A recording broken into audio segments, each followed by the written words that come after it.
김수민의 뉴스 밑장 호그와트 학교. 반갑습니다. 김수민입니다. 전편에서 시간을 너무 많이 먹어가지고 1시간 동안 녹음을 했잖아요. 거의 저 혼자 1시간 동안 떠드는 걸 듣고 계시는 분들은 뭘까? 다 듣기는 좀 힘들지 않았을까 생각이 들고, 아무래도 여러 명이서 같이 녹음을 해야 재미가 있는 거 아니겠어요? 그런 의미에서 더더욱이나 여러분들의 청취에 대해서 더욱더 감사의 말씀을 드리도록 하겠습니다. 자, 오늘도 이제 청취자분들 사연을 읽어 드릴 텐데요. JJ라는 사람이 수민이 경률이와 같이 찰스 밑에 가서 비례 한 자리 받는 거냐 하셨습니다. 손모가지 거시기 바랍니다. 그리고 수민아, 직업엔 귀천이 없다. 니도 밥벌이 한다고 욕본다. 하드햄이라는 사람이 남겼는데요. 지방대 나온 애들 밑에서 밥 벌어 먹고 산다고 고생한 거 안다. 지방대 나온 애들 밑에서, 이건 누구 얘기하는 거예요? 내 주변에 지방대 다닌 사람 많은데, 같이 일하는 사람들 중에서도. 그리고 네가 얘기하려고 했던 사람 말고도 더 있는데 다 같이 죽을래? 이런 저열한 새끼들이 무슨 지가, 그러니까 대가리가 깨졌다는 얘기를 듣는 거예요. 지난번에 제가 한국 정치에 분단 이슈가 작용을 해서 그게 이분법으로 이어지는 게 아니다라고 지적을 했었는데요. 이거 어떻게 읽나요? 트라이 마이? 네, 이렇게 저 잘 몰라요, 영어. 영어인지 이게 뭔지 모르겠지만, 이분이 이제 남북 정상회담이 진행될 때 한국당에서 말끝마다 좌파 해댔던 걸로 기억이 납니다. 개성공단 마스크 얘기 나오니까 그것도 바로 달려들던데요. 20대 우경화에 여러 이유가 있겠지만 개인적으로 일베의 영향이 크다고 봅니다. 이분은 이제 20대 실정을 모르는 거예요. 20대 보수들은 일베하고 또 달라요. 일베는 사실 30대가 됐지 지금. 그때 처음 시작했던 애들이. 20대도 일베 있죠. 꽤 있는데 일베하고 구별되는 중도 보수가 있다고요. 그리고 그들이 북한을 싫어하는 것은요, 대북 강경 정책을 펴려고 하는 게 아니라 북한이 핵실험하고 3대 세습하고 이런 것들 때문에 북한에 대한 부정적 이미지가 강하고요. 그리고 옛날의 세대들은 북한을 같은 민족이라고 봅니다. 그래서 같은 민족이니까 통일해야 된다. 이게 1세대고요. 2세대는 같은 민족이더라도 통일을 해야 되나? 이게 2세대고요. 3세대는 뭔지 아십니까? 북한은 같은 민족이 아니에요. 민족의 개념부터 우리가 이해를 똑바로 할 필요가 있는 게, 그게 뭐 혈통으로 이해되는 게 아닙니다. 어디까지 혈통이에요, 그게. 어디까지 거슬러 올라가서 선을 그어야 됩니까? 민족은 여러 가지 언어, 지리, 국가, 뭐 여러 가지 요인을 통해서 결정이 되는 거거든요. 문화적인 것까지 해서. 지금 북한하고 남한이 같은 민족이 아니고 그것은 20대의 감수성이 맞아요. 다른 나라입니다. 지난번에도 말씀드렸지만 앞으로는 더더욱 그럴 거고요. 근데 자, 국가 대 국가의 관계로 봤을 때 북한은 전체주의 독재에 불과해요. 그러면 북한이 더 가깝습니까? 일본이 가깝습니까? 혹은 미국이 더 가깝습니까? 하면 북한이 제일 멀어요. 북한, 중국, 러시아 독재 국가잖아요. 그래서 싫어하는 거예요, 더. 근데 또 이분이 또 반론을 막 제기하다가 저를 칭찬하셨는데요. 그렇다고 고마워하지 않고요. 지금 말씀을 못 알아들으신 것 같아요. 북한 싫어한다고 보수래. 제가 이게 댓글로 지적을 했던 건데, 20대가 북한을 싫어한다고 해서 20대를 보수라고 부르면 북한 싫어한다고 왜 보수래? 이렇게 반응한다고요. 근데 이분은 잘못 알아들으신 것 같은데, 그럼 너는 왜 보수니? 아니, 이게 보수가 아니라고요. 북한 싫어하는 게 보수라는 것 자체가 기준이 성립이 안 된다고요. 이거 그래서 나중에 기사를 한번 찾아보세요. 한겨레 20일에도 특집이 나왔고, 이거는 제가 지난번에도 말씀을 드렸는데요. 진보의 보수의 기준 자체가 세대별로 다르고, 북한 이슈는 점점 흐려져 가고요. 지금 노인 세대하고 대화를 해봐도 북한 때문에 자유한국당 지지하는 거 아니에요. 자, 그러면 북한 문제는 유화적인데 경제 문제를 보수로 하는 당이 있다고 칩시다. 그리고 거꾸로 경제 문제는 진보적인데 북한 문제를 보수적으로 하는 데가 있다고 쳐요. 보수파들이 어디를 선택할 것 같습니까? 경제 쪽이에요, 오히려. 북한 문제는요, 경제는 물론이고 무슨 성소수자 이슈나 이것보다도 더 뒷전이라고요. 성소수자 이슈에 대해서 제가 지난 편에서 지적을 했잖아요. 왜 뜨겠어요? 기독교계에서 왜 뜨겠냐고요. 성소수자 이슈가. 특히 보수 개신교에서. 북한 이슈가 강력하면요. 북한만 갖고도 장사할 수 있어요. 아니거든요. 새로운 이슈가 필요한데 지금 북한 이슈는 한국 사회 진보 보수 기준에서 사회문화적인 것보다 더 떨어져 있어요. 이거를 좀 파악을 할 필요가 있습니다. 이거 파악을 못하니까 선거에서도 지는 거예요. 이길 수 있는 선거도. 판판이 예전에 이명박한테 깨지는 것도 그런 거거든요. 보수가 그렇게 대북 정책을 반대한다면 이명박이 대통령 후보 시절에 대북 적대적인 그런 태도를 거의 비치지 않았습니다. 물론 선거 전략 기만이었지만 그러면 보수 진영 내에서 이명박은 저거 햇볕 정책 그대로 가는 거 아니냐 이런 공세가 실제로 나오기도 했는데 안 통하잖아요. 안 통해. 북한 이슈는요. 그냥 그 껍데기를 어디서 갖고 오는 거예요. 그런 척 하는 겁니다. 실제로 움직이는 건 그게 아니고요. 그리고 20대 사이에서 북한을 싫어하는 이유 혹은 대북 정책에 대해서도 좀 껄끄럽게 생각하는 게 20대는 평화체제는 지지한다니까요. 다른 세대보다 더 지지해요. 그게 설문 결과예요. 근데 문제는 뭐냐면 이제 개성공단이나 이런 거 할 때에 남한에 쏟을 수 있는 투자 여력을 북한으로 가는 게 아니냐 이 얘기고 어떤 사람들은 뭐 그 동남아시아나 중국에 갈 중소기업이 개성공단으로 가는 거다고 얘기하는데 지금 북한에서 개성공단에 그냥 그런 중소기업을 원하는 게 아니라 AI라든가 이런 거 원하고 있어요. 북한에서도. 북한이 4차 산업혁명 모를 줄 알아요? 이게 현실입니다. 기바리님께서 좀 뜬금없긴 하지만 수도권 규제 완화 정책에 대해서 한번 다뤄주세요. 이거 뭐 나중에 다뤄드릴게요. 제가 이거 정책들이 뭐가 있는지 굉장히 디테일하게 알고 있는 사람은 아닌데요. 근데 수도권 규제 완화, 이게 규제 완화를 하든 말든 간에 지금 어려운 게 그 구미 같은 경우에 SK 하이닉스 그 유치 실패했잖아요. 그 예정된 실패예요. 특히 반도체 산업 쪽은 IT나 이거는 원래 인프라가 있는데 가고 싶어 합니다. 대학교도 많고 젊은 사람도 많고 이런 지역에 가고 싶어 하고 SK 입장에서도 그 용인에 간 게 최남단이에요. 더 이상 남쪽으로 내려갈 수 없는 상황이었다고요. 그리고 경제가 어려우면 계속 사람들은 모여듭니다. 모여들어요. 저만 보세요. 저를 보더라도. 제가 구미로 돌아갔을 때가 2010년이거든요. 그리고 그때 구미 괜찮았어요. 그럭저럭. 근데 묘하게도 제가 2015년, 16년에 서울로 한번 올라오고 결국에는 2018년에 다시 올라오게 됩니다. 이게 사이클이 특히 저 같은 사람은 제조업 종사자도 아니고 해서 그 서울이 아니면 일자리를 구하기 어려웠던 거잖아요. 근데 제조업에서도 그게 적용이 된다는 거죠. 그나마 이제 구미에서 할 만한 사업을 찾아서 한 게 구미형 일자리 사업. 그 김영건 의원이 좀 심혈을 기울였었던 그 정도인데 SK 하이닉스는 애초에 힘든 거였다. 그래서 이게 규제 문제도 따져봐야 되겠지만 흐름이 이래요.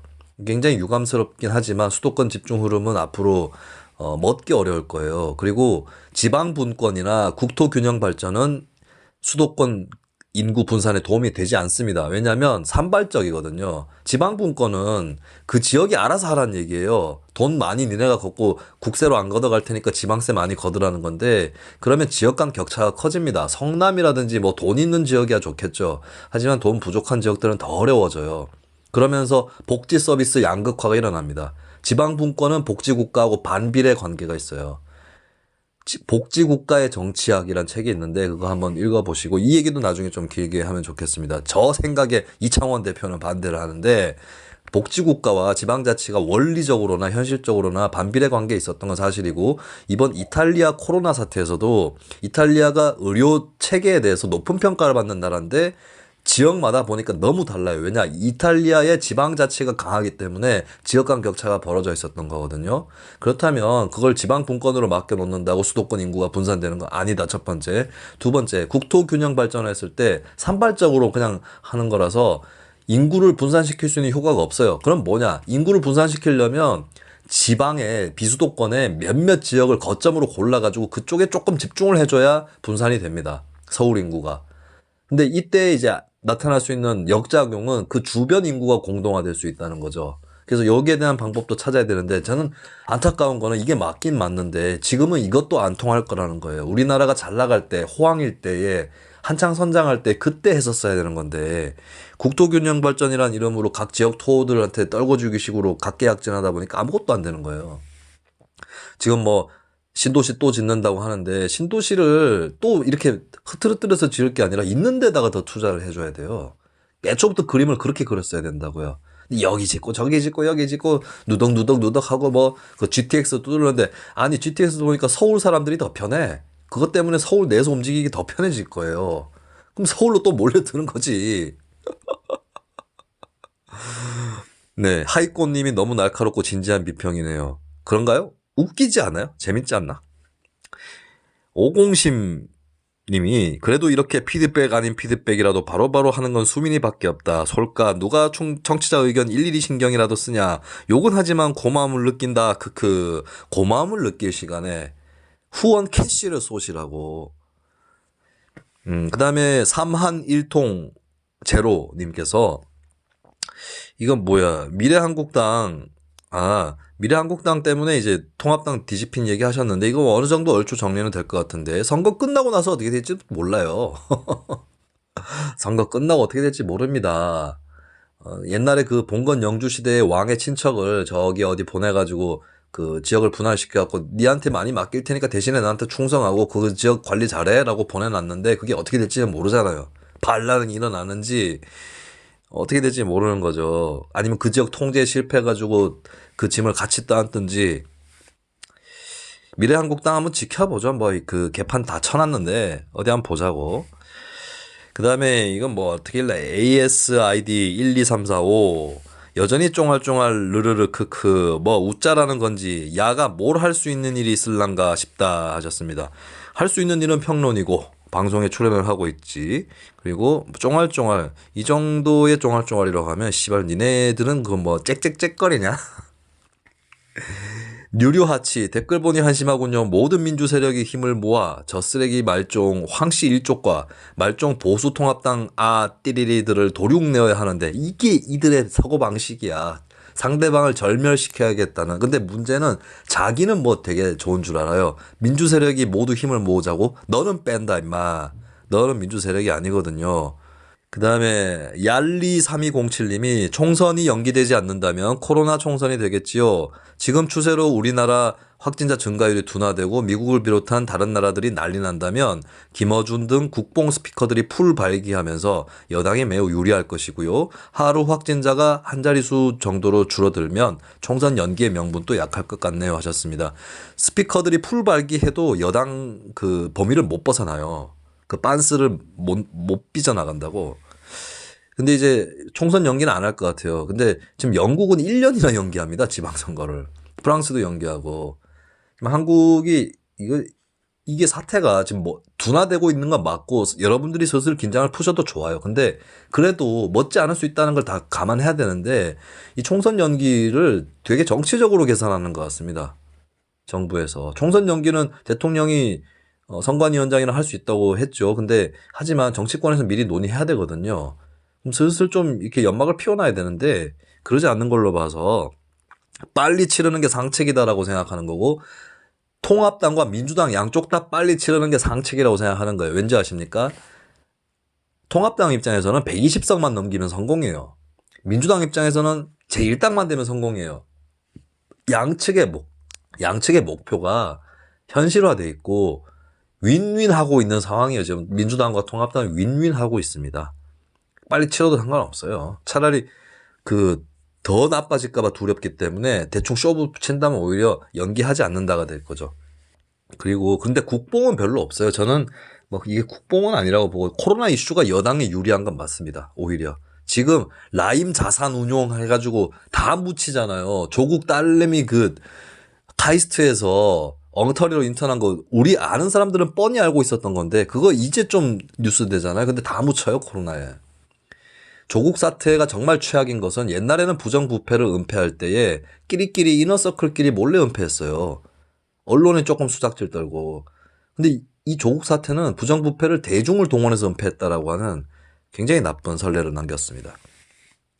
내가 왜 사표냐님. 간만에 방송 듣고 속이 다 시원하네 하셨고요. 속이 시원하셨으면은 이제 제 방송을 듣고 같이 화가 나고 씩씩거리고 잠이 안 나고 이러면 좀 문제인데 속이 시원하셨으면 일단은 좀 푸시고 그러니까 마음에 좀 눌러 담아 둔 그런 한이 없으면 좋아요. 그 한이 깊다고 해서 일을 잘하거나 열정적으로 하는 건 아니에요.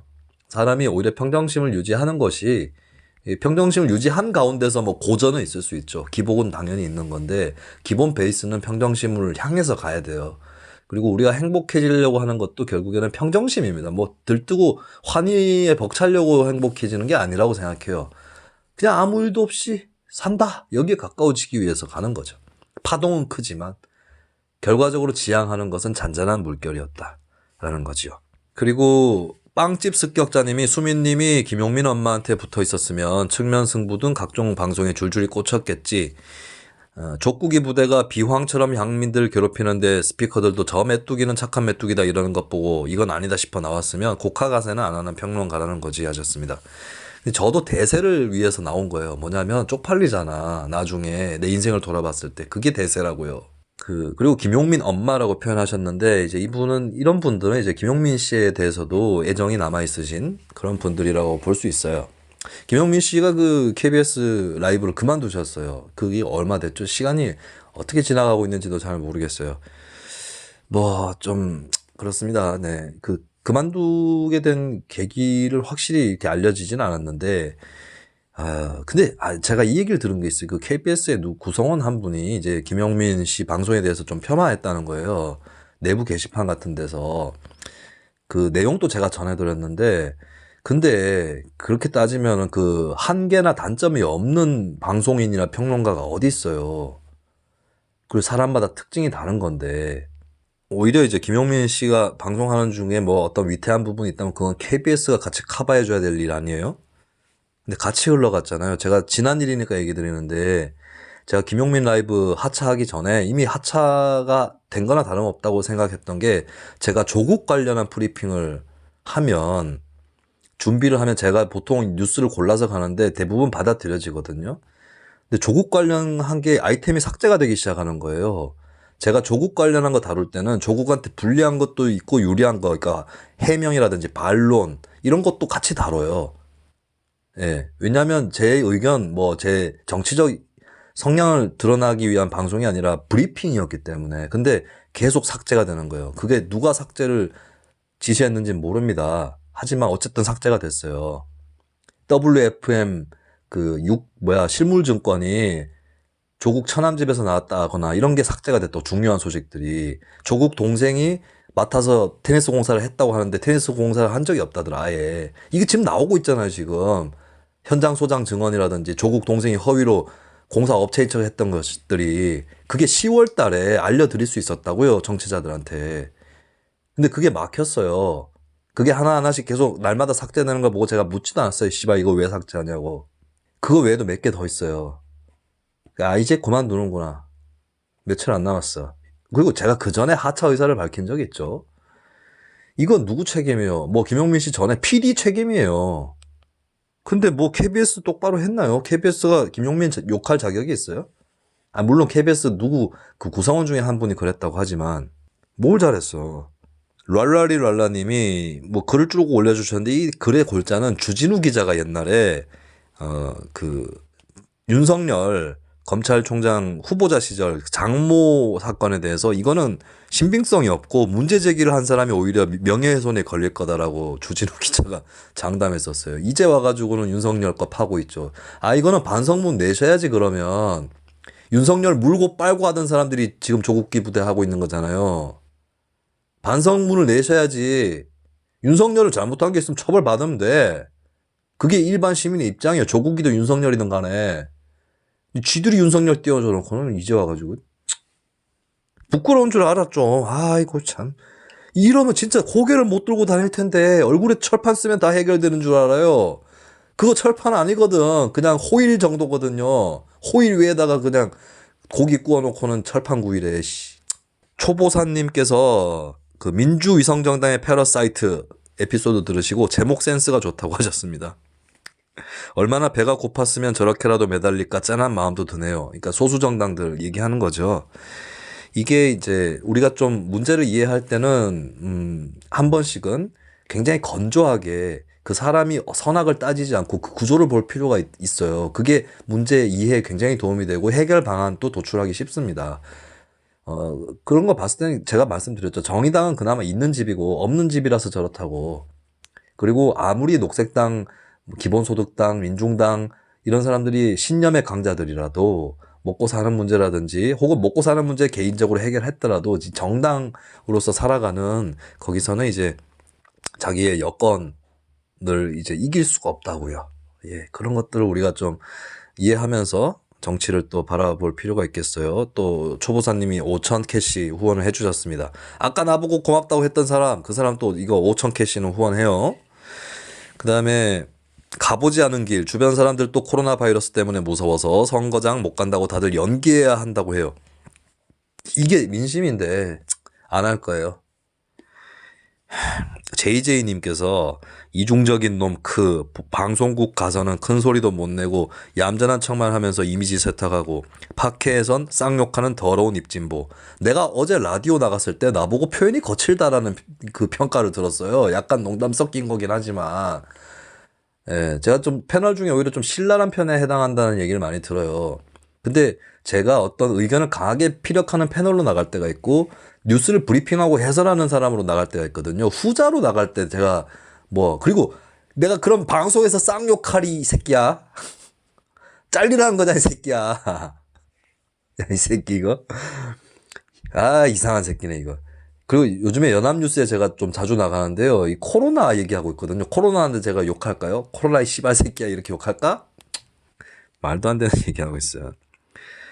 멀티 모드가 있는 거예요. 너 같은 스테레오가 아니라 모노 타입은 이해할 수 없는. 그 다음에 이거 어떻게 읽는 거예요? 이런 식으로 아이디를 해놓으면 개인스 하여튼 김대중 교회 주수꾼들 크크크 하셨습니다. 제가 대깨문들한테 니네 김대중 교회 침투해가지고 추수한 놈들이다라고 얘기를 했었죠. 네, 이거 정확한 비유예요. 김대중 대통령이 쌓아놓은 거 없었으면 지들이 뭐 어쨌을 건데. 그래놓고는 소수정당한테 자기네들은 능력이 좋았던 식으로 얘기하고 있어요. WS 최님께서 안철수 지지자들이 긍정적 반응을 제가 전에 녹음했던 에피소드에 대해서 그게 안철수를 칭찬한 것으로 받아들인 게 아닙니다 하셨습니다. 그럼 다행이고요. 객관적으로 안철수 대표의 부족한 부분을 지적해주고 있는 그대로 평가해줘서 긍정적으로 반응했다. 그렇군요. 예, 그리고 저희는 대깨문과 달라요 하셨습니다. 근데 내가 트위터에서 어떤 인터넷 커뮤니티에서 보면 안철수 지지자하고 또 이재명 지지자 중에 대깨문 찜짜 먹는 사람들도 있더라고요. 제가 미리 말씀드릴게요. 당신들은 아직 그 정치적인 주류가 아니잖아요. 앞으로도 아닐 수도 있겠지만 그건 알 수 없어요. 알 수 없다는 뜻인데 당신들도 대깨문처럼 될 수 있습니다. 그래서 어느 것이 현명하게 자기가 지지하는 정치인을 도울 것인가, 돕는 길인가 이런 것들을 미리미리 좀 생각을 해놓으시면 돼요. 지금 우리는 소수파니까 좀 극렬해도 돼. 이렇게 생각하면 걔네들은 다수파가 돼도 달라지지 않아요. 자, 제임스 정님께서 광기 문바는 민주주의적, 촛불 기생충 더불어 문바당은 민주주의 암덩어리 하셨습니다. 스트레스를 많이 받으셨나 본데 푸시기 바래요. 앞으로는 이런 댓글 또 안 달렸으면 좋겠어요. 문재인 정부도 잘 돼야죠. 문바들 때문에 문재인 정부가 잘못돼서 문제예요. 그게 문바들의 문제지. 문재인 정부 이분 또 문재인 정부를 꼭 싫어하는 건 아니라고 볼 수 있어요. 그러니까 촛불에 기생해가지고 광기를 부리는 놈들이 잘못됐다 얘기를 하시는 건데 토착 왜군이 이런 거 있잖아요. 빨갱이니부터 시작하는 이런 거는 좀 이제 끝났으면 좋겠고 자꾸 상대방 핑계 댈 필요도 없어요. 그리고 한 번씩 화나면 씨발 새끼들 욕이나 하는 건데 예 그것도 제가 대신 해드릴게요. 그리고 자 누구야 이거 제가 캡처를 했는데 아이디를 캡처를 못했네. 너 아이디 안 읽어줄게. 제가 이제 그 기본소득당이 민주당 쪽에 침투해 들어갈 거다라고 얘기를 했었어요. 이거 공상소설입니다. 근데 그럴 가능성이 있다고. 그들의 지난 행보를 봤을 때 지난 편 들으시면 알겠지만 근데 여기에 대해서 어떤 사람이 댓글을 달았어요.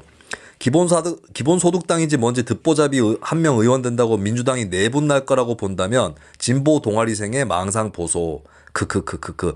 야, 이 새끼야. 망상은 네가 망상인 게 내가 민주당이 내분 난다고 그랬냐?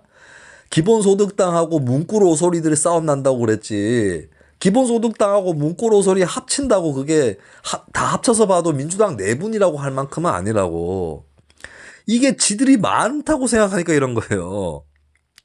자, 계속 읽어드리겠습니다. 그게 통할 거였으면 루리 웹 대깨들이 이재명 죽이려 할 때 그때 이미 당이 쪼개졌거나 손가역에 깽판 칠 때 당이 쪼개졌지. 크크. 아니면 지금 이재명계 우수수 낙선 중인데 이재명이 못 참고 뭐라 했겠지. 크크크크. 민주당 내 다수 지지층과 다수 민심에 대한 고려는 1도 못하니까 그런 바보 같은 생각을 하는 거지. 크크크. 그거 네 얘기라니까. 문구로소리가 뭐 다수요? 문구로소리는 그 대깨문 중에서도 일부 아니야. 대깨문이 문구로소리랑 대깨문이 같은 게 아니라고. 그리고 그 대깨문도 민주당 지지층에서 다수가 얼마나 되는지는 확인할 수 없는 거라고요. 그리고 니네가 기본소득당한테 당해봐라 임마. 기본소득당이 맞다이 깔 것 같습니까? 맞다이 깔 것 같아요? 얘들 침투 전략이야 이 멍청아. 당해봐야 뭘 알아야지. 야, 그러니까 니네 문구로 소리들이 잘 안 되는 거야. 야, 이거 소위 똥팔이라고 불리우는 인간들이 또 댓글을 또 달아주고 있네요. 이게 사실 지금 제가 이거 방송 녹음할 때는 민주위성정당 패러사이트의 정체 이 에피소드가 풀린 지가 12시간이 안 될 시간이거든요. 지금 제 시점이 10시에요. 오전 10시인데 벌써부터 냄새를 맡고 달려드네. 이거 많이 퍼져라 에피소드. 씨. 흥미로운 내용이죠. 오히려 민주당 지지자 입장에서 흥미로운 내용일 거예요. 이 에피소드가.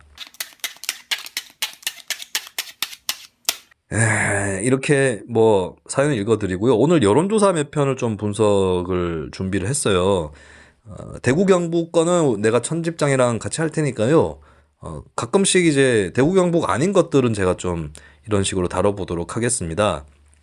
제주도 저 잘 몰라요. 근데 제주시 갑 지역에 민주당 송재호 34.3%, 통합당 장성철 27.6%, 제주시 을 민주당 오영훈 51.2%, 통합당 부상일 31.8%, 서귀포시 민주당 위성군 48.6%, 통합당 강경필 35% 이 수준입니다. 이러면은 이제 제주도는 민주당이 이길 거라고 봐요. 그리고 제주도에서 민주당이 이기는 이유에 대해서 여러 가지가 있을 것 같은데 제주도 출신 청취자분이 있으면 제주도 거주하시거나 좀 올려주시고요. 제가 그냥 유추하는 건데 이거 중요한 원인이 아니라 여러 가지 원인 중에 몇 가지인데요. 미래통합당의 자업자득이에요.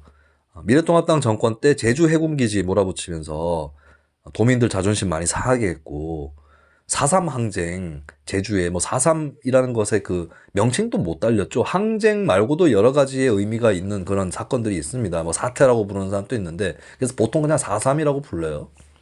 4.3에 대해서 미래통합당이 뭐 했냐고. 그러니까 욕먹는 거 아니에요. 이게 제주도는 민주당이 3개 다 이길 수도 있습니다. 근데 이걸 또 돌아보세요. 민주당은 그런데도 왜 원희룡이 지사가 됐는지 돌아보라고. 저번에 문대림인지 그 역량이 솔직히 자질이 안 되는 사람을 공천을 한 거죠. 그리고 자유한국당, 바른미래당 후보 따로 다 냈는데도 원희룡이 압도적으로 이긴 거 아니에요.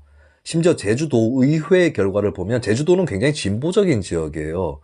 녹색당이 5% 가까운 지지율이 나왔고 제주도 의회 선거에서 정의당이 10% 이렇게 나왔어요. 우리나라에 어디가 이렇게 나와요. 그리고 민주당이 더 많이 나왔죠.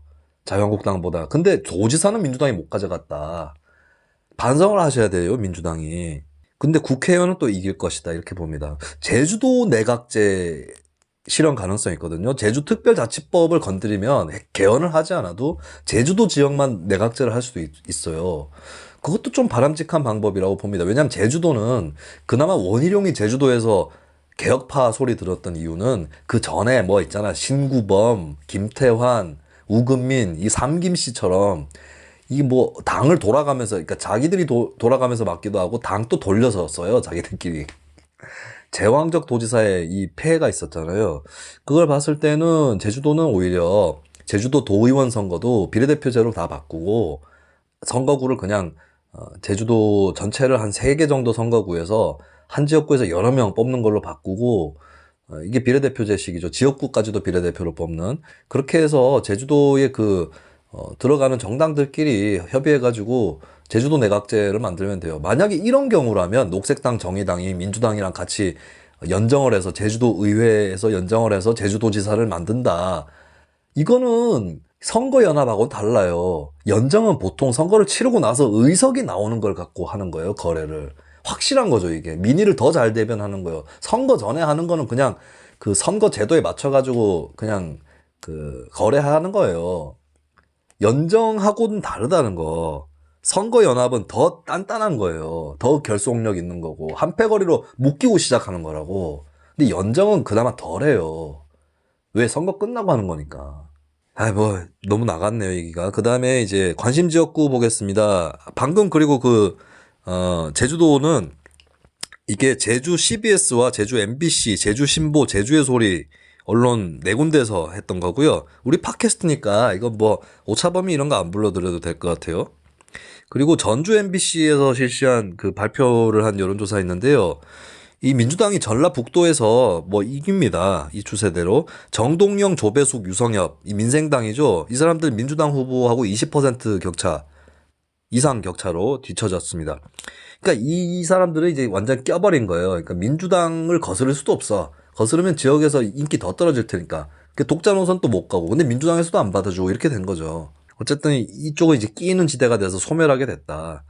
이렇게 볼 수 있겠고요. 오히려 김관영, 이용호 이 사람들 무소속입니다. 김관영 의원은 바른미래당에 있다가 무소속으로 나왔고 이용호 의원도 바른미래당에 있다가 무소속 나갔어요. 여기는 아니다. 민주평화당에 있다가 무소속. 아니다. 야, 헷갈려. 호남 정치 문제야 이것도. 바른미래당, 국민의당 아니. 바른미래당 민주평화당 갈라질 때에 그때 무소속이 된 사람이 이용호죠. 민주당 들어가려다 못 갔는데 이용호가 이강래하고 붙어가지고 남원, 임실, 순창 이쪽에서 박빙으로 나왔답니다. 이강래가 이제 한국도로공사 노동자들을 비탄으로 몰아넣은 인간이죠. 네, 이강래, 이용호. 네, 내가 둘이 나오면은 내가 누굴 찍는지는 분명하다. 누가 좋아서 찍는 게 아니라 누굴 떨어뜨리려고 찍는 겁니다. 누구를 떨어뜨린다라고 얘기 안 했어요. 그 다음에 군산에서 김관영 신영대, 민주당 신영대 붙었더니 박빙이었다. 그러니까 정동영하고 다 탈당해. 당 그만두라고 해산시키라고 민생당 지금 꼬라지 보여요. 여기도 위성정당 때문에 쪼가리가 났어요. 이게 손학규 안철수의 갈등이 뭐냐면 원래 손학규하고 안철수하고 무슨 얘기를 했는데 바로 이상해진 거잖아요. 안철수가 국내 들어오자마자 무슨 얘기했는지 난 뻔해요. 아니면 얘기 안 했더라도 슬슬 떠보면서 했던 건데 안철수는 호남 쪽하고 손을 끊어야겠다고 생각한 거예요. 다 끊지는 않더라도. 안철수는 호남계 의원들을 불신합니다. 민주당 이중대로 봐요. 그래서 국민의당이 그렇게 갈라진 거예요. 근데 손학규는 저기도 껴안고 가야 된다고 본 겁니다. 근데 지금 손학규하고 바로 또 호남계하고 싸우고 있잖아야. 안철수 쪽 둘 다 잘못했어요, 솔직히. 손학규, 안철수 둘이도 손 못 잡는데. 근데 안철수가 더 그냥 뭐라고 해야 될까. 빨리 잘 판단했다는 거죠. 근데 안철수가 이제 정치 평론가를 했으면 더 잘했을 것 같아요. 이걸 어느 정도 내다보고 있었다는 겁니다. 그래서 이 호남 쪽의 비민주당 의원들은 그냥 무소속으로 출마하는 게 상책일 것 같은데요. 그리고 서울 지역입니다. 서울 동작 이수진 더불어민주당 후보와 나경원 미래통합당 후보. 이수진이 10%포인트 이상 앞지르고 있다. JTBC가 지난 18일에 한국갤럽에 의뢰해서 한 건데 이수진 44.9, 나경원 34.3인데요. 그리고 이호영 정의당 후보 4.2%, 최서현 민중당 후보 1.7%. 이거는 장담 못해요. 나경원이 바보 같죠? 예, 바보 같죠? 나경원이 바보가 아니라는 게 드러난 게 지난번에 원내대표 연임하려다 실패했잖아요. 지난 연말에. 나경원이 항의합니까? 안 해요. 승복하겠다고 해요. 일단 거기서 플러스 효과. 두 번째 뭐냐. 왜 승복했겠어요? 나경원이 패스트트랙 반대 주도하면서 선봉에 서 있었는데 그 이미지로 지역구에 들어가면 안 돼요. 지역구 선거는 1대1 소선거구 선거 제도이기 때문에 중도층 무당층 지지 받아야 되거든요. 그럼 뭐다? 지역구에 파고들기 위한 시간을 벌기 위해서. 이거 우리 방송 때 한번 얘기했구나. 예, 지역구에 파고들 시간을 벌기 위해서 원내대표에서 밀려나는 척하면서 그냥 지역구 들어가 버린 거예요. 최근 들어서 나경원 눈에 잘 안 띄죠? 선거 전략입니다. 그리고 제가 동작을 지역에 좀 이렇게 레이더를 돌려보니까 장난 아니래요. 지역구 관리도 그렇고 엄청 잘한대요. 그리고 이수진은 가짜 블랙리스트죠. 이 사람 블랙리스트 판사도 아니에요. 가짜요. 그리고 뭐 중간에서 이상한 이중적인 행태를 보였던 것이 오히려 드러났죠. 이탄희 판사도 사실은 그렇게 뭐 전국 법관 회의를 주도하거나 이런 인물이 아니었습니다. 이럴 때 좀 술렁술렁 하는데 참아요, 사람들이. 저 인간이 알고 보면 그렇게 주도한 것도 아닌데 자기가 다 한 것처럼 혹은 자기가 앞장섰던 것처럼 그렇게 소문 나고 그런 식으로 정치권 영입되고 하는 거. 네, 근데 그렇게 해가지고 정치권 영입돼서 뭐 그렇게 좋은지 모르겠어요. 자, 진짜 저는 좀 짜증나는 게 그 나대기 좋아하는 사람들 있잖아요. 임은정 검사 같은 사람들. 임은정 검사 자기 일이나 똑바로 하세요. 울산지검의 그 뭐야 부장검사인데 울산에 그 재벌 기업들도 있고 지역 토호들도 있을 텐데 그건 문제 없어요? 아니 이런 사람들 정치하는 거 정말 싫어. 아, 좀 묵묵하게 일하고 일이 되도록 하는 사람 중에 그런 사람들은 누가 알아주지 않아도 하는데 그거를 누가 딱 알아봐주고 이렇게 기용 안 되나? 아, 내가 그런 정치인이 있으면 정말 도와주고 싶어요. 사실 그런 정치인이 없진 않아요. 최이배 의원이 그렇고 김성식 의원도 그런데 김성식 의원, 최이배 의원은 정말 훌륭한 의원들입니다. 그들의 소속 정당을 뭐 제가 지지하든 말든 간에. 근데 최이배 의원은 다음 국회에 안 들어올 것 같고 그 출마 계획이 없죠. 김성식 의원은 가능성이 있을 것 같아요. 이번 또 무소속 출마를 하기로 했죠. 그 다음에 고민정 후보입니다. 코리아 리서치 인터내셔널이 MBC 의뢰로 지난 14일부터 15일까지 이 광진 지역도 여론조사 여러 개 나왔거든요. 이게 500명 대상으로 한 건데 오차 범위는 뭐 그 4.4% 포인트 플러스 마이너스에서 고민정 41.7, 오세훈 39.8 이러면 고민정 지는 거고 고민정 선거 운동 잘못하고 있어요. 계속 대통령 등에 없고 대통령 후광 얘기하고 그리고 나 스타다 이런 거예요. 고민정 오히려 조용한 선거 운동을 해야 된다니까. 고민정 어디 갔어 싶을 정도로 지역 일꾼 이미지를 심어주지 못하면 지역에서 안 됩니다. 추미애 의원이 거기서 쉽게 된 거 아니에요. 추미애 의원 또 지역구에서 잘했어요. 엄청 칭찬받더라고. 노무현 대통령 탄핵 때 확 그 찌그러졌다가 2008년쯤에 이미 칭찬이 엄청 올라왔어요. 그거 추미애 빨 이어받을 수 있다고 봐요? 아니에요. 사람이 바뀌면은 그 빨은 다시 시작하는 거라고요. 근데 지금 고민정 선거 전략 지난번에도 제가 지적을 해드렸지만 실패해요. 그래서 자꾸 후보 코스프레를 해. SNS를 봐도. 네. 그리고 자기 과시형 이런 거 할 필요 없고요. 제가 팁을 알려드리면 이건 뭐 모든 후보들한테 알려드리는 건데 오히려 주민들을 돋보이게 하는 게 더 좋아요. 홍보 전략에서도. 주민들을 주인공으로 만들고 주민들을 승자로 만드는 캠페인을 하십시오. 자기가 돋보이는 거 말고요. 근데 이런 우를 범하는 사람이 또 있습니다. 윤건영. 자, 일단 윤건영은 많이 앞서 나간다고 해요. 입소스가 중앙일보 의뢰로 지난 11일부터 12일 구로 을 지역에 거주하는 성인 남녀 504명을 대상으로 조사를 했고 오차 범위는 이제 그 플러스 마이너스 4.4%포인트입니다. 윤건영 45.4, 김용태 이 미래통합당 소속이고 원래 양천 쪽이었죠 지역구가. 이 사람도 만만한 사람 아니에요. 23.4. 와 엄청 크게 차이 난다. 거의 더블 스코어죠. 이거 좁혀집니다. 좁혀지긴 좁혀져요. 너무 커 보이긴 한데 왜 좁혀지냐면 일단 그 윤건영이 앞서 나가는 이유는 뭐냐. 이게 청와대 실세 이런 거 수도권에서 크게 안 먹혀요. 비수도권보다는. 수도권 지역 주민들도 개발에 대한 욕망이 있겠지만 비수도권에 비하면 아무것도 아니라고. 근데 그 윤건영 씨가 앞서 나가는 이유는 여기가 원래 민주당 강세 지역구예요. 구로가. 예, 거기서 먹고 들어간 겁니다. 그리고 후보가 되는 데는 청와대 출신이라는 게 도움이 됐겠지만 단수 추천이었죠? 윤건영 씨도. 근데 내가 그 서울역에서 기차를 타고 지나가는데 윤건영 씨 사무실 그 현수막이 보이거든요. 믿는다 윤건영. 이거 민주노총 선거 때 김명환 위원장이 믿는다 김명환이었는데 나는 근데 믿는다 구호가 민주노총 선거 때부터 마음에 안 들었는데 이게 뭐 선거 기획사의 뻔한 그 레파토리 중에 하나인 것 같았어요. 이게 마음에 안 들었고 난 믿는다 윤건영 글씨도 크지만 얼굴을 엄청 크게 올렸더라고요. 현수막도 큰데 얼굴도 크고 그래요. 이거 자기 과시로 읽힙니다. 야, 너는 청와대 실세니까 우리 주민들이 믿는다, 윤건영. 이 메시지를 주려고 한 건데 이거 과시예요. 오만입니다. 오히려 윤건영이 얼굴을 잘 모르는 유권자들은 꽤 있을 거예요. 약간 신비주의 해도 돼.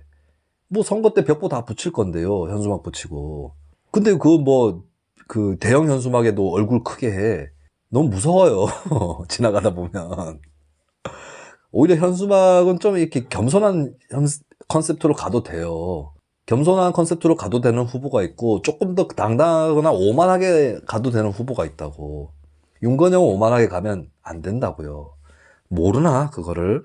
그리고 언론에 너무 많이 나와. 윤건영은 청와대 대변인이 대변인은 오히려 공민정인데 민주당 대변인처럼 나와요. 윤건영 씨가. 뭐냐고. 자기 지역 선거하는데 선대위 위원장도 아니고 초선도 못한 사람이 뭘 선거판 움직여. 양정철, 또 하나의 양정철 이미지예요. 하지 마세요. 되고 싶으면. 김용태 씨는, 미래통합당의 김용태 의원은 양천 을에서 당선된 저력으로 봤을 때 이 사람 지역구 개척 능력이 있어요. 그래서 표차가 좁혀질 겁니다. 윤건영의 선거 캠페인의 허점과 김용태의 저력이 합쳐져서 이게 좁혀져요. 제가 예측하기로는 글쎄 뭐 딱히 다른 이벤트가 없다면 나경원하고 오세훈은 당선될 것 같습니다. 이게 좋고 싫고의 문제가 아니야. 나 전망하는 거예요. 나경원, 오세훈은 당선될 것 같은데 윤건영, 여기 뭐 김용태는 힘들어 보이긴 합니다만 윤건영이 좀 불안해. 예, 내가 민주당이면 더 불안할 것 같은데요. 뭐 알아서 잘 하시겠죠. 제가 이렇게 말씀을 드리는 거는 누가 이길 거다, 뭐 누가 좋다, 잘 됐다, 못 됐다 이 얘기하는 거 아닌 거 아시죠? 해설해드리는 거고, 또 그 해설해드리면서 선거 전략이랄까, 정치 공학, 뭐 홍보 이런 거 또 같이 얘기를 하는 거죠. 이런저런 얘기 나누기 위해서 이렇게 또 해설을 해드리는 거고요. 자, 오늘은 여기까지 하겠습니다. 아이, 또 40분 넘겼어. 미치겠네. 자, 일요일에는 천집장하고 같이 돌아오겠습니다. 아수라발발타.